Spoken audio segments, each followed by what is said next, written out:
श्रीमान जी, जैसे कि अभी बारिश का मौसम चल रहा है जी जी जी। और ग्राम में देखा गया है, कई गांव ऐसे हैं कि सर्पदंश की घटनाएं सामने निकल कर के बहुत आती हैं। जी हाँ। और कई लोग ऐसे हैं जो झाड़ फूंक के चक्कर में पड़ जाते हैं। जी। तो इसके लिए उनको क्या संदेश देना चाहेंगे, क्या कहना चाहेंगे? ये बरसात का सीजन चल रहा है, जो सर्पदंश की घटनाएं आती हैं तो सर्पों के जो बिल रहते हैं, जो किसी जहाँ पर वो रहते हैं, तो उनमें पानी भर जाने की वजह से उनके रहने की स्थान भर जाता है, जिससे वो अपना नया स्थान चुनने लगते हैं। नए स्थान चुनने के लिए वो इधर उधर भ्रमण करते हैं, तो उस समय यदि कोई व्यक्ति मिल जाता है तो वो अपने बचाव की करते करते वो किसी को अपना शिकार बना लेते हैं। ऐसी परिस्थिति में यदि कोई आदमी को घायल कर दिया या किसी आदमी को काट दिया तो उसको बिना समय गंवाए उसको सरकारी अस्पतालों में पहुंचना चाहिए और झाड़ फूंक को ध्यान में न रखते पहले सरकारी अस्पताल पहुंचे। सरकारी अस्पताल में उनका विधिवत उपचार होता है।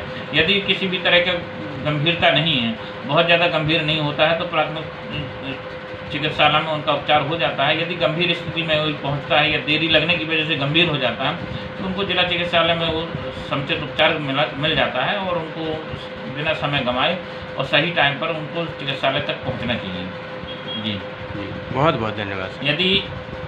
यदि झाड़ फूंक में अपना समय बर्बाद कर दिए तो झाड़ फूंक से इस तरह से कुछ ऐसी कोई उपलब्धि नहीं मिलती है। बाकी समय खराब होने की वजह से वो अपनी जीवन लीला समाप्त स्वयं कर लेते हैं। इसलिए मेरा सुझाव ये है कि बिना झाड़ फूंक के में समय गंवाए वो तत्काल अपना उपचार करवाएं और यथास्थान यदि समुचित उपचार करवाने के लिए यदि प्राथमिक स्वास्थ्य केंद्रों में यदि व्यवस्था नहीं हो पा रही है या उसकी गंभीरता को देखते यहाँ उपचार नहीं पूरा हो पा रहा है तो उनको जिला चिकित्सालय में पूरा समुचित उपचार हो जाता है और वो अपने जीवन को बचा सकते हैं। यदि इसमें थोड़ा से भी लापरवाही होती है तो इसके गंभीर परिणाम निकलते हैं। जी। अच्छा, ये देखा गया है, कई लोगों का प्रश्न ये रहता है कि रेफरा प्राथमिक स्वास्थ्य केंद्र में ये सांप वाले जो इंजेक्शन रहते हैं तो ये क्या उपलब्ध नहीं रहते हैं कि इनको रखने की? ये कहना गलत है कि उपचार इंजेक्शन नहीं रहते हैं, लेकिन उस गंभीरता को देखते हुए सभी को नहीं लगाया जा सकता। एक जो उसके लायक रहता है उसी को इंजेक्शन लगाए जाते हैं।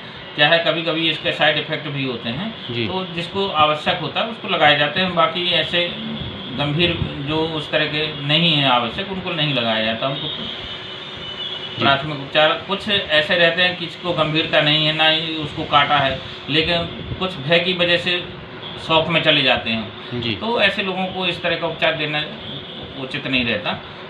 मतलब जो उसको मरीज को जो ज़रूरत है उसको उपचार उपलब्ध कराया जाता है। जी। Thank you sir.